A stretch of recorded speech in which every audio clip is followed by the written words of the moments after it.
Hi friends, upcoming festivals க்கு sweet செய்யணுமா, அது ஹெல்த்தியாவும் இருக்கணுமா, நம்ம தமிழ்நாட்டு பாரம்பரிய முறைப்படி இருக்கணுமா, அப்ப இந்த வீடியோவை ஸ்கிப் பண்ணாம பாருங்க.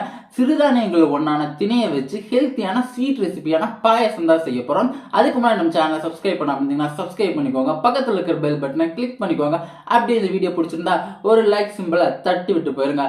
வாங்க எப்படி செய்யுதுன்னு சொல்லி பார்க்கலாம். ஃபஸ்ட்டு ஒரு பவுல் எடுத்து வச்சுக்கலாம். அந்த பவுலில் பார்த்திங்கன்னா 2 டம்ளர் அளவுக்கு நம்ம திணை அரிசி போட்டுக்கலாம். அதை 15 மினிட்ஸ் நல்லா ஊற வச்சுக்கோங்க. ஊற வச்சது நல்லா கழுவிட்டு ஒரு குக்கரில் ஆட் பண்ணிட்டு 2 டம்ளர் திணை அரிசிக்கு பார்த்திங்கன்னா 4 டம்ளர் தண்ணி ஊற்றி நல்லா மூடி வச்சு விசில் விட்டு எடுத்துக்கலாம். இப்போ இன்னொரு பாத்திரம் எடுத்து வச்சு அந்த பாத்திரத்தில் 1 டம்ளர் அளவுக்கு தண்ணி ஊற்றி 1 கப் அளவுக்கு நம்ம மண்டவளத்தை தட்டி வச்சுருக்கோம், அதை போட்டுக்கலாம். அந்த மண்டவளம் நல்லா கரைஞ்சி கொதிச்சு வரட்டும். அதையும் இறக்கி வச்சுருங்க. இப்போ குக்கரை திறந்து பார்த்தா நல்லா திணை அரிசி வந்துருந்துச்சு. அதை நல்லா மசிச்சு விட்டுக்கோங்க. இப்போ இன்னொரு கடாய் எடுத்து வச்சு அந்த கடாயில் பார்த்திங்கன்னா 2 டேபிள் ஸ்பூன் அளவுக்கு நம்ம நெய் ஆட் பண்ணிக்கலாம். ஆட் பண்ணிவிட்டு அந்த நெய் நல்லா கரைஞ்சி வரட்டும். இப்போ நம்ம வேக வச்சு மசிச்சு வச்சுருக்கிற திணை அரிசியை ஆட் பண்ணிக்கலாம் ஃப்ரெண்ட்ஸ்.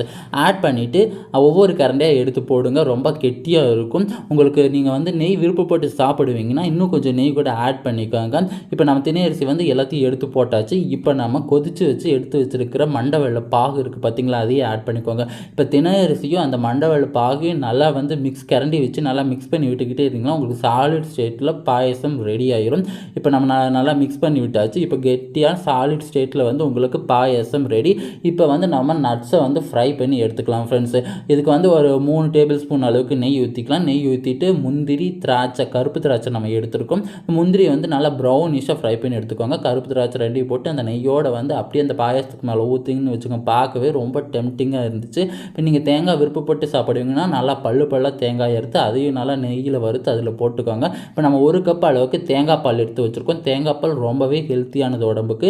நம்ம இப்போ தேங்காய் பால் ஊற்றிட்டு இப்போ பார்த்திங்கன்னா இந்த ஸ்டேட்டில் நீங்கள் அடுப்பை ஆஃப் பண்ணிடணும். அப்போ தான் பால் திரிஞ்சு போகாமல் இருக்கும்.